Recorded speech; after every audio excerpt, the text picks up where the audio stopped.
Welcome to Jermaine on Natural. I am Jermaine Ryan, and this video is going to be a Black History, a piece every month. But it's not gonna be Black History. Well, what was the reason? It is actually National Hispanic Heritage Month. Oh, okay.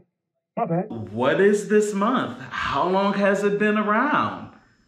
Am I the only one that has not known about this for a majority of my life? No. So what Hispanic Hysterical Month?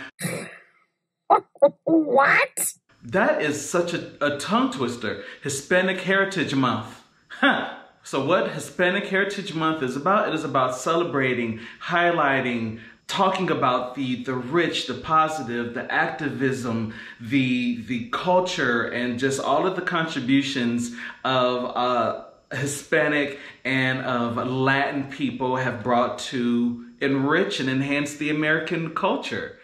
How long and when is it? It is actually already happening. It kicks off September 15th and it goes until October the 15th. Now, it was actually originally back in 1968, National Hispanic Heritage Week. One singular week, 7 days. Is that it? And this was done under President Lyndon B. Johnson. Well, as years went on and, presidents came and went, underneath the Reagan presidency, it was then amended and written into law and then bumped up to a month long. And this is in 1988 when this happened. And I will have that proclamation down below, along with a lot of the articles that I've read, a few video references, and of course, any pop-ups that happen here, just for your own research if you don't want to take my word for it, will be linked down below. Why September the 15th? Well, September 15th, 1821. This is when 5 countries earned their independence. Those countries were El Salvador, Guatemala, Honduras, Costa Rica, Nicaragua. These 5 countries earned their independence from Spain. And then days following, on the 16th, 18th, and 21st, you had Mexico, Chile, and Belize, who also earned their independence from Spain. And I think it was like some other European country, but that's the significance of September the 15th. Independence Day, basically, for those countries. Now, what you may have heard me say, and what you might find is missing, is that I said it is to celebrate the Hispanic and Latinos. And my research kind of took me on a little bit of a, there was a lot of information. I've been actually reading on this for about 3 to 4 days now. It was so much to break down. So there is I didn't know this, and I feel like I definitely know that I'm not the only one. There is a difference between Hispanic and Latin. Sometimes they do overlap, but there is a difference between the two. So to use the word or to refer to someone as Hispanic is to refer to someone that is a descendant of or from a Spanish-speaking country, particularly Spain. And some islands in the Caribbean, like Central America area, that are territory of Spain. Okay? Now, to be Latin or Latino, then you would be a person that is a descendant of or from the Central Americas and South America. So, your Mexico, Panama, Chile, Argentina, like all of those, like Central America and then down into South America. Then you would be someone that is Latin or Latino, because of those being literal Latin islands. And I'll have articles linked on those also down below, because Hispanic was actually put into place by the US government on documentation in the 70s, but Latino did not come around until 1997. And the more current reference and a little controversial, Latinx or Latinx, however it's pronounced, depending on who you're talking to, that didn't come around until the actual early 2000s. And Latinx is a gender neutral or non-binary term that's used. So yeah, there were a lot of, there were layers and layers, and a lot of reading for me to understand how that worked. I didn't get it the first time, but I'll have all of my things linked down below so that you can read them for yourself. That type of stuff. But one thing that I did find out that I did not know is that actually the first settlers or pobladores of Los Angeles, it was 44 people, and they were actually from Sonora, Mexico. And they actually settled there. Now, of the 44 people, 20 of them were Native American and Black. There are so many, so I tried to scale it down to a couple different points. I did historical figures, I did activists, and then I did our pop figures and people. The first person that I have on my list is Dr. Ellen Ochoa, who was the first Hispanic woman to actually go into space. The next person is Arturo Alfonso Schomburg. He was a collector. He was a collector of everything that pertained to descendants of Africa, even though he was Afro-Puerto Rican. He collected things like literature, art. He collected artifacts, and over time his collection grew so vast it was actually procured by the New York Public Library for $10,000. I mean, you know, if a whole library want everything you got, then it has to be a hell of a collection. And because it was so detailed and because he had gotten it from so many different places, they wanted it. In doing that, and then also recognizing the mass amount of time and effort that he put into procuring all of these things that pertain to people of African descent, he was actually made curator of the Schomburg collection of Negro literature and art at the 135th Street branch of the New York Public Library.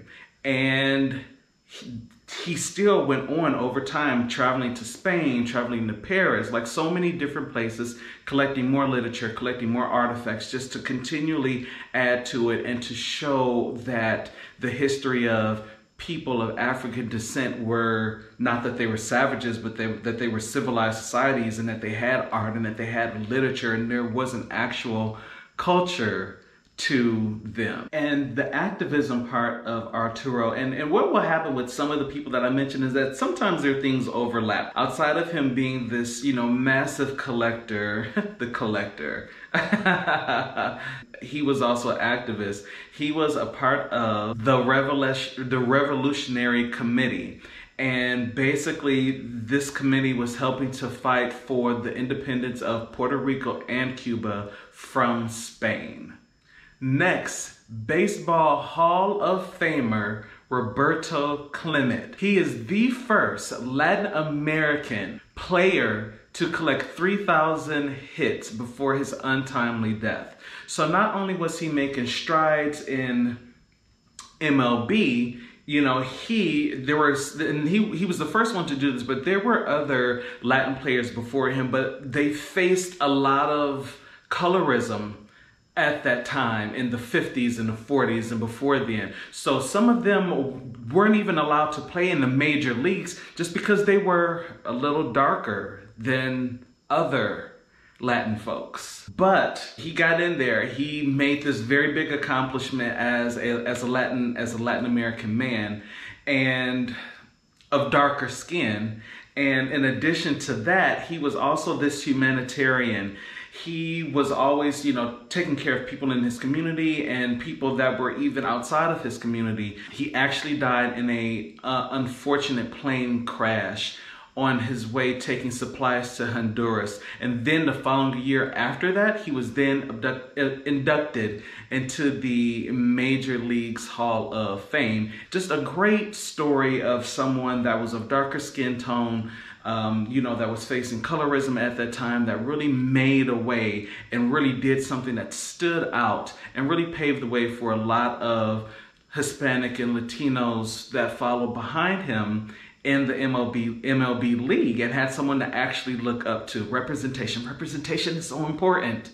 Next, we have Octaviano Ambrosio Larrazalo, who was the first Mexican-American to serve in the Senate. Now switching to the more activist side. So the first on our list is Silvia Mendez along with her husband Gonzalo. They were trying to enroll their children into schools, and particularly schools that were gonna give them a better education. Though they were, clearly, Hispanic or Latino, they were darker. So because of the darker skin, it was the 40s, so you too dark? So yeah, the school would not let them enroll their children, and they were like, oh no.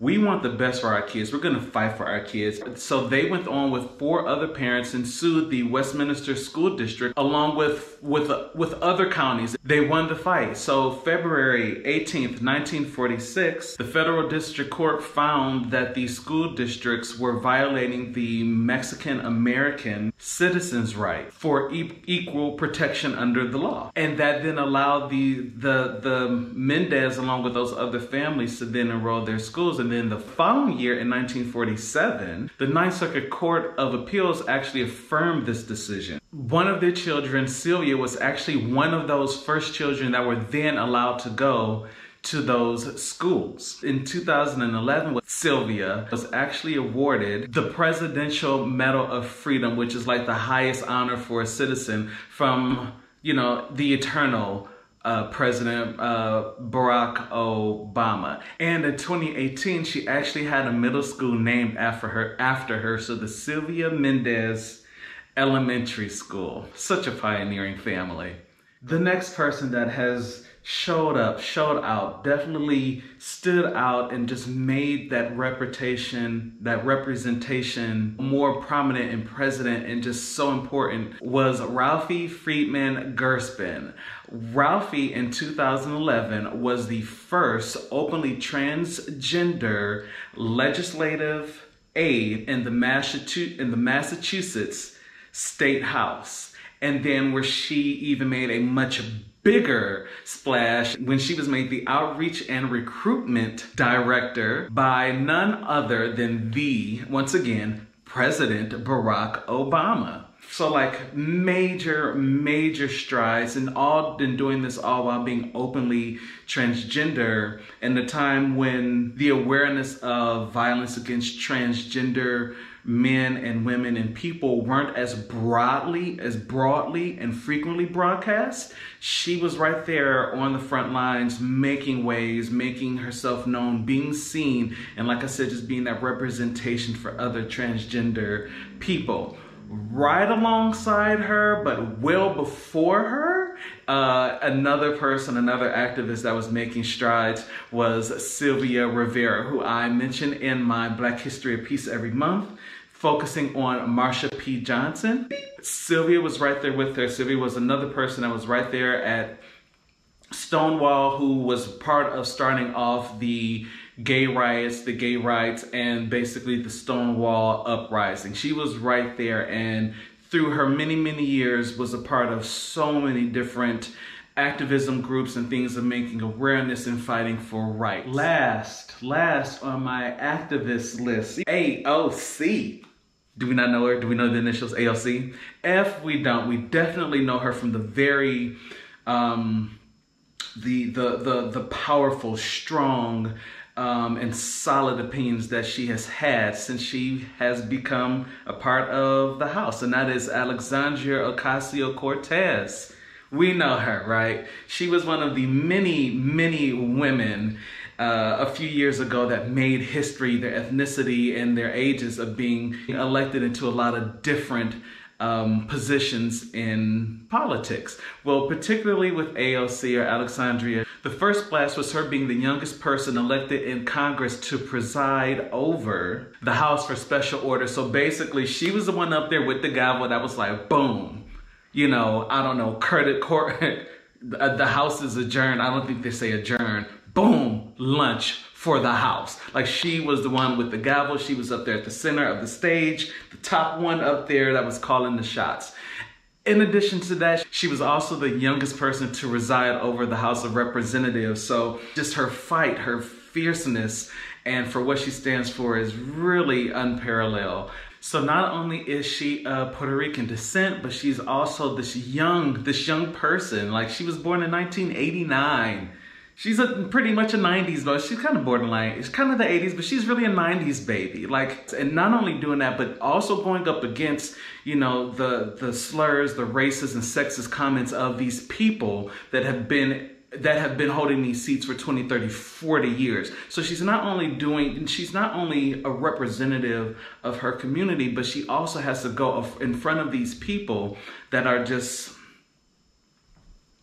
you know, they're that. And she has to constantly fight them. And the fact that, you know, how women are viewed in this country, like, she's definitely someone, I think, that should be looked up to. You may not agree with her political views, but her being a strong woman, her being a young woman with a goal, making that goal and then accomplishing it. And now for the pop side, pop culture. Let me be clear on that. So there's a lot that comes to pop culture. Pop culture is pure influence over sounds, over you know, music, acting, general television, media, social media, just all have had some type of impact. Rita Morena, name doesn't ring a bell? Ever heard of West Side Story? You may also know her from the timeless classic Singing in the Rain with Gene Kelly and Debbie Reynolds. No? Still not ringing a bell? Well, she was more recently, kind of recently, in Rio 2. She played Mimi. She also was in the original King and I. She was also on Oz. If you remember, Where in the World is Carmen Sandiego? She was on Where in the World is Carmen Sandiego.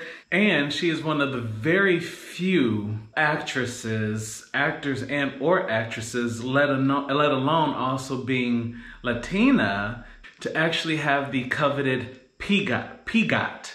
So that means that she has won a Peabody Award, an Emmy, a Grammy, an Oscar, and a Tony. So get a PGOT, get an EGOT. Just get an award. Will you settle for a Moon Man? How about a Nickelodeon balloon? Some of the many that I have here are Rosie Perez, which we all know Rosie Perez. Selena, Jennifer Lopez, Zaria Dawson. So she plays both parts. She plays parts as being an amazing actress when she's been in so many different things. Luke Cage, Percy Jackson and the Lightning Thief. Like, she's been in a lot of movies, but at the same time, she is a co-creator and founder of Vote Latino, which is it's a grassroots initiative that is geared toward Latinx people and trying to get the younger generation to actually get out and vote and make their voices heard. So as equally as she is a supreme and great actress, she is just that as much as a activist. Tessa Thompson, which we know has always been an advocate for rights and for women's stands and positions. Lin-Manuel Miranda, don't know who he is. Well, he's a writer, and you might know him from this little thing. It was, you know, it was a play that was going around that was all the rage, and now it's, you know, on a certain streaming platform. You know, you might have heard of it. It's called Hamilton. You might have heard of it. Yeah, him. That's him. Tatiana Ali, Miguel, Christina Milian, which I did not know that she was 100% Cuban. Amara La Negra, who is a proud Afro-Latina. America Ferrera, Maxwell, Lala Anthony. Like, there are so many Latino, Hispanic, Afro-Latinos, Latinx folks that have just really, you know, made their mark on pop culture in a lot of different ways. Oh, another person I did mention in pop culture is Raul Garcia, which we may all know from the Addams Family as Gomez Addams, and he was a big advocate for fighting for Hispanic Latin people to be in more seats of power when it comes to movies and film and producing and directing and writing that. And one thing that I did keep seeing that would kind of float like that would pop up in different articles and stories was this word, and it's this word has been floating around the Hispanic Latin community, and the word is pelo malo, which means bad hair. And as a black man and has grown up in the black community, I am very, very familiar with, you know, good hair and bad hair. And for the black community, you know, what was at one point, that's the past, was if you had the curly hair. So like some, you know, not everyone was always mixed, but if you just had, you know, bigger curls as opposed to kinks or coils, then that was considered good hair. And the tighter the curl, the more it was considered bad hair. So all of the stories that I've read that have spoken about the phrase pelo malo, what was considered in certain communities or households bad hair in the Hispanic Latin community was having curly hair, extremely curly hair. Like the curlier it was, the more bad hair it was, and the straighter the hair was, and that's considered good hair. And it's, you know, I wasn't able to find anything that tied anything to European standards. Anyone that doesn't fit into the straight hair box, then that European standard somehow always finds its way in. And now all of a sudden there's this self-hatred about our actual natural hair that can do a whole lot naturally on its own. I wouldn't be shocked, however, if that was how that came to be in that culture. As we all know, in recent years, the natural hair community, the natural hair movement has definitely moved in a very positive direction. It's ramped up. It's more positive from what I've seen and what I've experienced and what I allow to be in my circle of things. It's definitely been more of a positive experience. And I think that because of that, it has allowed the embrace of not only black people, but those that identify as Afro-Latina, Afro-Latino, Afro-Latinx, embrace themselves, embrace their tighter curls. We're gonna bring this back. I'm bringing this back to like the channel and what the channel is about. And that reputation we have definitely seen come forward on television and shows and in social media, the Latinx community, just people that I randomly follow, and then just from, you know, social people and seeing them, like the young lady from Love and Hip Hop, Amara.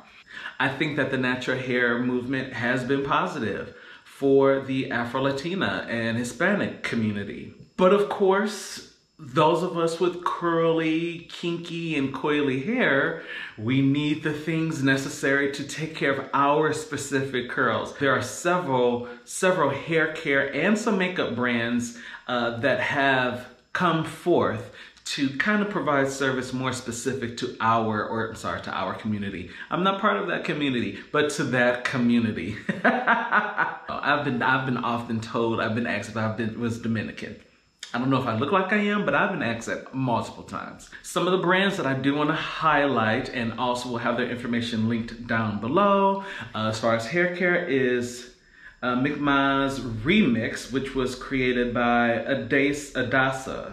Adasa? I believe that she is Puerto Rican. The brand is named after her two sons, and she does have a few different, she has a ton of bags and shirts and things, and then she does also have a few hair care products as well that you can check out, that from what I've seen, people gave her really good reviews. Another brand that you may have seen or heard of, Botanica Beauty, which was created by Ada Rojas, I love the rolling R, she's Dominican, she's based out of New York, and that brand can actually be found at Target and at Walmart. Another brand that is really geared toward, curly-haired Latinos, Latinx folks, but just curly hair people in general, is Rizzo Curls. And I know of Rizzo Curls originally because of my girl Bianca Renee has used her, they're friends, and she's featured in featured their products on her channel a few times. And one of the things that I do like about Rizos is their focus on good, clean ingredients, no sulfates, silicones, parabens, like none of the bad stuff in their products. And every time I've seen their things reviewed by someone, they always have really good results from them. So another brand created by a Latina woman. I'm not sure if she identifies as Afro-Latina, but created by her. And in addition to finding Rizos curls, I can't roll my R right, Rizos curls on their website, which of course everything will be linked down below, but you can also find them at Target. Another brand that I personally have used and do like is HoneyBaby Naturals. Beep. So HoneyBaby Naturals was created by Aisha Cabello Crump. So of course HoneyBaby Naturals has a full line of hair products. They do also have some body products as well. Beep. And you can find HoneyBaby Naturals pretty much everywhere. CVS, Rite Aid, Walmart, Sally's, Target. Like HoneyBaby Naturals is everywhere, and I personally really do like the product, especially the jelly. So there are definitely brands. Oh, and Aisha and Ada of Botanicals have actually worked together. So Ada was actually a influencer and blogger, and she just happened to be in the right space at the right time. She linked up with Aisha, and together Aisha helped her to create Botanicals. So, you know, it's community. So like I said, in my opinion, I think that the natural hair movement has been positive, because not only is it allowing those that are in the Latino, Latinx, Hispanic, community to have more representation, but to also have things that are geared specifically toward them and their specific needs. And a few makeup brands that I do also want to mention. I just kind of randomly found these. So some of these are Bianca de la Garza Beauty, Aracelia Beauty, Belk and Argent Beauty, Alamore Cosmetics, and Melt Cosmetics, that were created by Latina, Latinx, Hispanic women, geared toward the palettes and colors of their skin. And so those makeup brands might be something to check out if you are, someone of color, and you're Hispanic or Latin descent, and you want to support, a brand or a person in your community. So definitely look out for those. All of those will be, of course, down below. Whew. I'm straight. So much information. You don't know the whole thing. Okay, so toss my little book of notes. So that was this month's Black History, a piece every month, but more so, highlighting National Hispanic Heritage Month, and just, bringing light, the accomplishments and the contributions of our Latin and Hispanic brothers and sisters and people all together. It was way too much to cover. It was so many people, so many things.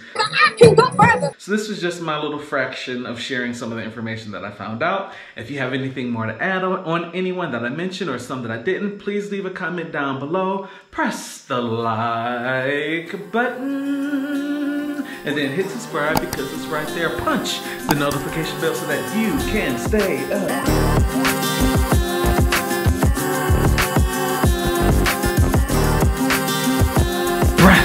Of when I post my videos. And again, thank you for tuning into Jermaine on Natural, and I will see you in my next one.